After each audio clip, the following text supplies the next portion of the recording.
My wife loves to get her hair done. And I'm going to take a look back to learn and maybe instruct our future. Years ago, she was at the beauty shop. It was a Friday afternoon, and she's always happy when she gets her hair done. So I was anticipating her return, and I see her pull up the driveway, and I get out to meet her, and I walk up to the car, and as she's getting out of the car, she has this sad look on her face, and she said, "The most awful thing has happened." And I said, "Sweetheart, what happened?" She said, "It's terrible." And I pictured one of those women under the hairdryer getting electrocuted. And I said, "Sweetheart, what happened?" She said, "It's terrible." She said, and I said, "Well, tell me what happened." She said, "My hairdresser's quitting business." And I said, don't ever say this. I said, "That's okay, sweetheart. We'll find you another one." Well, that's what guys say, isn't it? I mean, to us, that makes sense. But that was the wrong thing to say. I didn't listen to her. I jumped in and tried to fix her. My talk is about creating a culture of listeners, and I want to start with a riddle. Here's a riddle for you. What do people in business, folks in Washington, and people on social media have in common? They don't stop to listen. They're so busy trying to be heard that they don't listen. And it creates this problem. Effective listening is the heartbeat of every relationship and every organization. When you're not listening, your relationship is dying. In the workplace, when the workforce is not listening, the organization is dying. Some go slowly, some die of massive heart attacks. I want to tell you about 3 critical cases. In 2004, McDonald's had a bad quarter. They had become the hamburger joint everybody loved to hate. They were being sued for nutritional malpractice. The crime? Supersizing it, as if somebody held a gun to their head, to the customer's head and said, "Here, eat this Big Mac." About the same time, Ford was having some problems because their parts were incompatible. If you bought a Ford built in Toronto, Canada, and you drove it down to El Paso, Texas, it better not break down because the parts wouldn't work. Silo thinking and a failure to communicate was costing Ford a fortune. In the face of a cooling economy and heating competition, Circuit City was not doing so well. Their seasoned employees went to management and said, "We've got this plan that will help us make it through the difficult times." Management was missing in action. What do all 3 of these companies have in common? At a time when your backs are against the wall, at a time when things are really difficult, when you should be listening to each other, they weren't listening. So what's so important about listening? Well, listening is the Swiss Army knife of relationships and organizational effectiveness. From the top down, when people listen, they're more effective. When people feel heard, they're more likely to trust. When people feel heard, they're more likely to work together. When people feel heard, they're more likely to feel valued. And when they feel valued, they stick around at work and in relationships.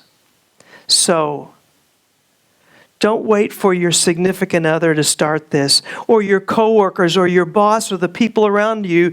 You do it. Where you are, you begin to create a culture of listeners by talking about it and by simply doing it. I want to give you 4 simple actions that if you will put these to work, you'll become an effective listener. And you already know them. I'm not going to tell you anything you don't already know, but it's putting them together and using them every time you engage in a conversation. And here they are. Listen patiently, listen with your body, listen with your voice, and listen with your mind.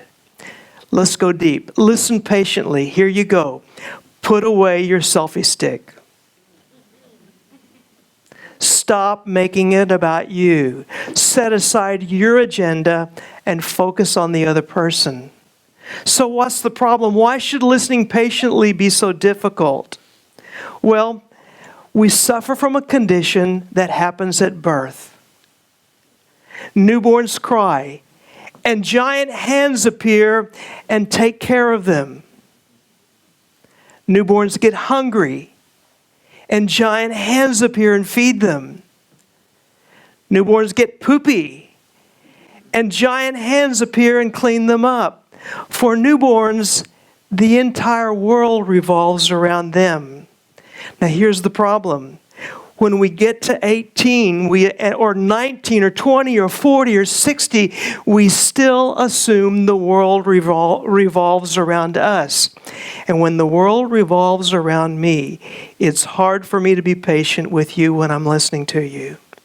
So my question is, how patient are you? If people could read your mind when you were listening to them, what would they see? My burrito's getting cold? Or hurry up and shut up, I've got more important things to do. Or while you're talking, I'm going to be creating my rebuttal here, or I'm going to be making my shopping list. We listen patiently by focusing on what they want to say and what they're thinking and not what I'm thinking. The second thing I want to tell you to do is to listen with your body. What is your body saying when the other person is speaking to you? Is it impatience, skepticism, closed, or is it open, inviting, attentive? What we want our body to say is, I'm open to what you have to say, and you're safe with me. Body language is crucial. Third, listen with your voice. Don't say, I think I'm hearing you say, or it sounds like. Instead, just read their mail. You're excited. You're disappointed. That chair's really uncomfortable. You're ready for me to move on. You're reading their mail and simply restating what you hear them say without trying to fix them. Nikki would come home from a hard day's work, and she would want to tell her husband about what had happened, her frustrations for the day. And he would since he didn't know what to say, he would just kind of stare at her like she had spinach on her teeth. And so she got so frustrated that she made up cue cards. And she said, when I come home and I'm frustrated, just read the cue cards. Here they are. No way.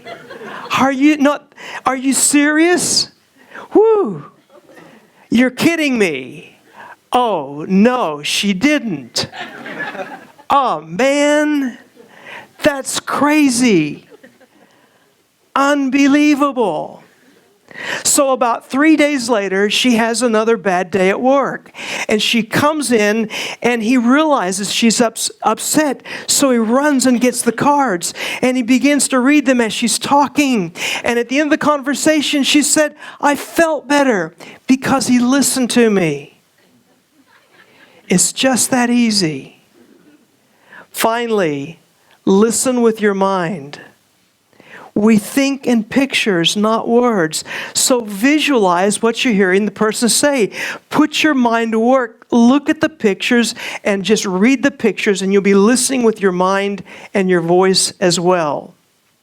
There's an island off the coast of France called Mont Saint-Michel. It's about 500 yards into the ocean. It was founded by priests in the 8th century. When you go there, all the buses park in the staging area, and as you walk across the causeway, you hear hundreds of different languages.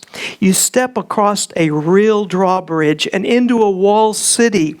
You'll notice cobblestone pavement. Your footing is uneven. You'll smell hot butter because every chef in town is warming up their grills to make crepes.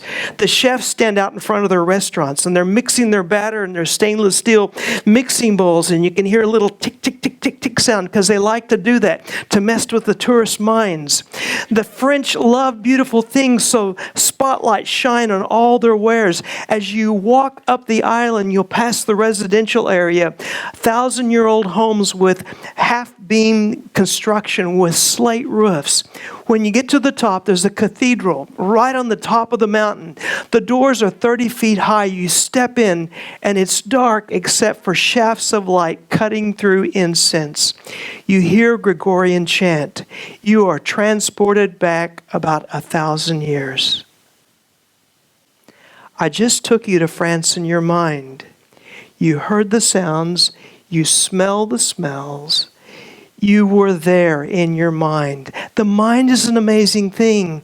So use your mind to picture what you're hearing, and it will give you the ability to play back what you're hearing. So take these 4 steps. Write them down on a piece of paper, paste them on your computer, and the next time you're getting ready to have a conversation, rehearse in your mind beforehand. See yourself doing these things so that when you have that conversation, you will listen patiently with your body, with your voice, and with your mind. Well, let me give you the rest of the story, as Paul Harvey used to say. A new CEO came into Ford, and he brought down the silos. He required division heads to meet every Thursday afternoon at 2:15 to listen to each other. They came up with one Ford, compatible parts worldwide. This action alone saved the company 20%. The bottom line went up by 20% overnight. McDonald's realized they were in trouble. Leadership sat down and they began to listen to each other. And more importantly, they began to listen to the customer. They came up with the most amazing concept. Are you ready? They said, we're going to listen, learn, and lead. Wish I thought of that. Takes a real rocket scientist, right? Well, now you can get salad at McDonald's, you can get fruit, you can get tasty, delicious oatmeal. And you can have my tasty, delicious oatmeal. Circuit City didn't do so well. They fired all their seasoned, experienced employees and hired inexperienced workers so they could pay them minimum wage. Bad plan. The company died of cardiac arrest. How about you? Is it time for you to start a culture of listening in your world with the people around you? When we listen, we confer great value on people. I want to tell you about a story of my own failure when I failed to listen. This is my friend Chris. A couple of years ago, Chris posted on Facebook, I'm going to climb Mount Everest. I'm going to hike up to the first staging camp at 17,000 feet. He wanted to take night pictures of the Milky Way rising over Everest. I thought he was full of prunes. Well, that's not exactly what I thought he was full of, but I didn't think he was going to do it. I thought that's the craziest thing I've ever heard. And then the next thing, maybe a couple of months later, he posted, I'm boarding my flight to Dallas to fly to Dubai, to fly to Kathmandu. There really is a place called Kathmandu. And Chris was on to Everest. I thought, that fool is really going to do that. He's going to come home in a pine box. I still didn't believe that he was going to do it. Well, my talk is really about valuing people by listening to them. When we listen to people by valuing them, we confer value on them. We create connection. We say, you are important. Somehow we release something really powerful in them. And in so doing, we become more human in the very best sense of the word. When we listen to someone and value them, we say, right now, you're the most important person in the universe. And when we do that, this magical door that's open that begins to release potential in them. And again, it's that message of you count for something in the scheme of things. Well, Chris did it. He climbed Mount Everest. He took those night pictures, and he came home and walked off the plane on his own 2 feet and not in that pine box because someone listened to him and said, Chris, you can do this. Someone listened, and the listening gave birth to the dream, and the dream unleashed Everest in Chris. And that's what happens when we listen. Really listen to someone. We confer value on them, and we unleash the Everest in those around us. And that's a high calling for every organization and every person. Thank you very much.